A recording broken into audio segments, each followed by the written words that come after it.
আসসালামু আলাইকুম রহমতুল্লাহ। আপনারা অনেকেই আমাকে ইনকিউবেটরের ডিম ফুটানো নিয়ে বিভিন্ন প্রশ্ন করেন। আর্দ্রতা কত রাখবেন, 18 দিন পর্যন্ত কি করবেন, শেষ 3 দিন কি করবেন। তাই নতুন ও পুরাতন সবার জন্য আজকের ভিডিওতে শুরু থেকে শেষ পর্যন্ত পুরো বিষয়টি সহজভাবে দেখাবো।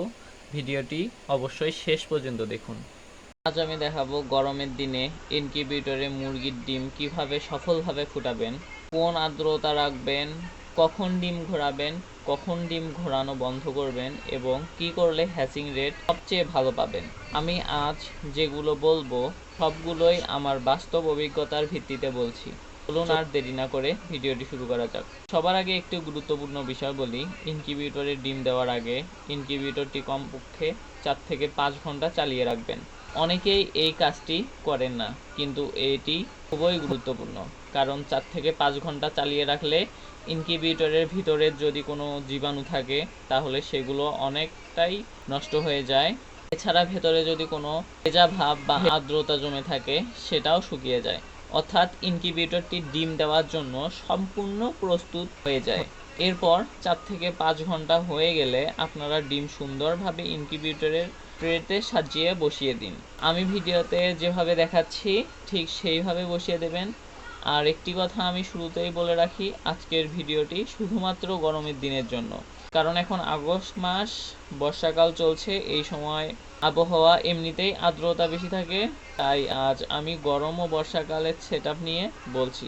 শীতকালের জন্য আলাদা একটি ভিডিও করব, সেখানে বিস্তারিত দেখিয়ে দেব কিভাবে শীতের দিনে ইনকিউবেটরে ডিম ফোটাতে হয়।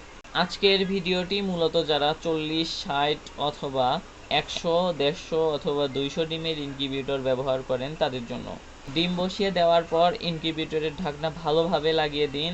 এরপর তাপমাত্রা আপনার সেট করা অবস্থায় থাকবে। কিন্তু সবচেয়ে বেশি যে প্রশ্নটি সবাই করেন সেটি হলো, ভাই আর্দ্রতা কত রাখবো, আর্দ্রতা বাড়ছে না কেন, আর্দ্রতা কমছে না কেন। এই বিষয়টি নিয়ে এখন আমি আলোচনা করব। এখন আসি সবচেয়ে গুরুত্বপূর্ণ বিষয় আর্দ্রতা দেন হিউমিডিটি নিয়ে। মুরগির ডিম ইনকিউবেটরে দেওয়ার পর প্রথম 18 দিন আর্দ্রতা 50% থেকে 65%-এর মধ্যে রাখার চেষ্টা করবেন। অনেকেই আমাকে প্রশ্ন করেন, ভাই আমার আর্দ্রতা 50-এর নিচে চলে যাচ্ছে। আবার কেউ বলেন, ভাই ডিম দেওয়ার পর আর্দ্রতা 65-এর উপরে চলে যাচ্ছে, 74 থেকে 75% পর্যন্ত চলে যাচ্ছে। এখন কি করব? আমি এখন আপনাদেরকে একটা বিষয় পরিষ্কার করে বলতে চাই। ডিম দেওয়ার পর প্রথম 1 থেকে 3 দিন আর্দ্রতা একটু বেশি থাকাটাই একেবারেই স্বাভাবিক। কেন স্বাভাবিক? কারণ অনেকেই ডিম জীবাণুমুক্ত করার জন্য ধুয়ে বা পরিষ্কার করে ইনকিউবেটরে দেন। বাইরে থেকে ডিম শুকিয়ে গেলেও ডিমের খোসায় অসংখ্য ছিদ্র থাকে, সেই ছিদ্রের ভিতরে সামান্য আর্দ্রতা থেকে যায়। ইনকিউবেটর গরম হওয়ার পর সেই আর্দ্রতা বাষ্প হয়ে বের হয়, তাই শুরুতে হিউমিডিটি কিছুটা বেড়ে যেতে পারে। এটা নিয়ে একদম চিন্তা করার দরকার নেই। প্রথম 2-3 দিন যদি আর্দ্রতা 65 এর একটু উপরে যায় তবুও সমস্যা নেই। আবার যদি কোনো সময় 50 এর একটু নিচে নেমে আসে তাতেও ভয় পাওয়ার কিছু নেই। আমি যেটা অনুসরণ করি এবং আপনাদেরও যেটা বলছি সেটা হলো, প্রথম 18 দিন হিউমিডিটি মানে আর্দ্রতা মোটামুটি 50% থেকে 65%-এর মধ্যে থাকলেই যথেষ্ট। এখন যেহেতু বর্ষাকাল চলছে, বাতাস এমনিতেই আর্দ্রতা বেশি, তাই 40 থেকে 60 বা 100 ডিমের ইনকিউবেটরে সাধারণত আলাদা করে পানি দেওয়ার প্রয়োজন হয় না।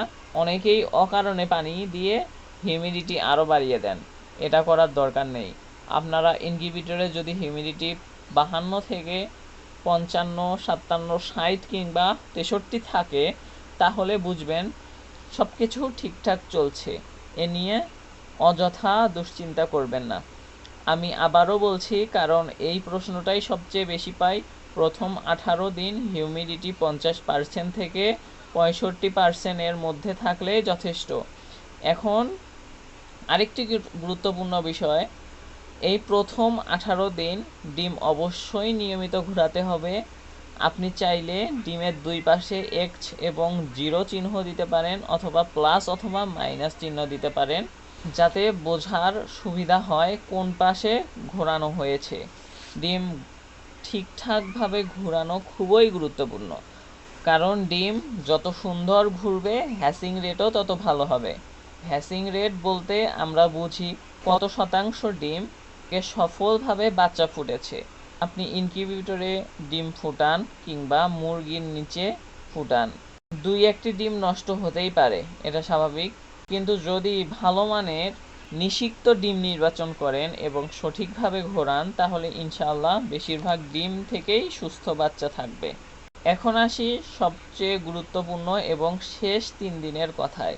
মুরগির ডিম ইনকিউবেটরে দেওয়ার পর প্রথম 18 দিন নিয়মিত ডিম ঘোরাবেন, কিন্তু 18 দিন শেষ হওয়ার পর অর্থাৎ 19, 20 ও 21তম দিনে অথবা 22তম দিনে আর ডিম ঘোরানো যাবে না। আমি আবারও বলছি, শেষ 3 দিন ডিম কোনোভাবেই ঘোরাবেন না, কারণ এই সময় বাচ্চা ডিমের ভিতর ফুটে বের হওয়ার জন্য প্রস্তুতি নিতে থাকে। তাই এই সময় ডিম নাড়াচাড়া করলে হ্যাচিং রেট কমে যেতে পারে। এখন প্রশ্ন হলো, শেষ 3 দিন হিউমিডিটি কত রাখবেন, মানে আর্দ্রতা কত রাখবেন? এই সময় হিউমিডিটি আর্দ্রতা ৭৭% থেকে ৮০%-এর মধ্যে রাখার চেষ্টা করবেন। যদি ৭৫%, ৮০%-এর মধ্যে থাকে তাহলে আরও ভালো। এখন অনেকেই প্রশ্ন করেন, ভাই হিউমিডিটি কিভাবে বাড়াবো, আর্দ্রতা কিভাবে বাড়াবো? এর উত্তর খুবই সহজ। ইনকিউবেটরের ভিতর একটি ছোট্ট পাত্রে অল্প পরিমাণ পানি রাখুন। আমি আবারও বলছি, ছোট্ট পাত্রে অল্প পরিমাণ পানি দেবেন, বেশি পরিমাণ নয়, অল্প পরিমাণে পানি দেবেন। বড় পাত্রে পানি দিলে অনেক বেশি বাষ্প তৈরি হবে, তখন হিউমিডিটি 90% বা 100% পর্যন্ত উঠে যেতে পারে, যা ডিমের জন্য ভালো নয়। তাই সব সময় ছোট পাত্র ব্যবহার করবেন, যাতে অল্প অল্প করে বাষ্প তৈরি হয় এবং হিউমিডিটি ৭০ থেকে ৮০%-এর মধ্যে থাকে। আর এই শেষ 3 দিনের আরেকটি গুরুত্বপূর্ণ নিয়ম হলো, ইনকিউবেটরের ঢাকনা বারবার খুলবেন না। আমি এই কথাটা বারবার বলছি কারণ অনেকেই কৌতূহলবশত বারবার ঢাকনা খুলে দেখেন। এতে ইনকিউবেটরের ভিতর তাপমাত্রা ও হিউমিডিটি আর্দ্রতা দ্রুতই দুটি কমে যায়, ফলে বাচ্চা ডিমের ভিতর আটকে যেতে পারে এবং হ্যাচিং রেট কমে যেতে পারে। তাই যতক্ষণ পর্যন্ত প্রয়োজন না হয় শেষ 3 দিন ঢাকনা খোলা থেকে বিরত থাকুন। যদি তাপমাত্রা ঠিক থাকে, হিউমিডিটি ঠিক থাকে এবং ডিম ঠিকভাবে ঘোরানো হয়, তাহলে ইনশাআল্লাহ আপনার হ্যাচিং রেট অনেক ভালো হবে এবং সুস্থ বাচ্চা ফুটবে। আজকের ভিডিওতে আমি গরমের দিনের মুরগির ডিম ইনকিউবেটরে ফুটানোর সম্পূর্ণ নিয়ম দেখালাম। ইনশাআল্লাহ পরবর্তী ভিডিওতে দেখাবো শীতের দিনে ইনকিউবেটরে মুরগির ডিম কিভাবে ফুটাতে হয়। দেশি হাঁসের ডিম ইনকিউবেটরে ফুটানোর সম্পূর্ণ নিয়ম। দেশি হাঁস ও রাজহাঁসের ডিমের জন্য আলাদা তাপমাত্রা, হিউমিডিটি এবং পুরো হ্যাচিং প্রসেস। তাই ভিডিওটি যদি আপনাদের ভালো লেগে থাকে এবং উপকারে আসে, তাহলে একটি লাইক দিন, কমেন্ট করে আপনাদের মতামত জানান, আর বারাকা এগ্রো লাইফ চ্যানেলটি সাবস্ক্রাইব করে আমাদের সাথেই থাকুন। ধন্যবাদ সবাইকে। আল্লাহ হাফেজ।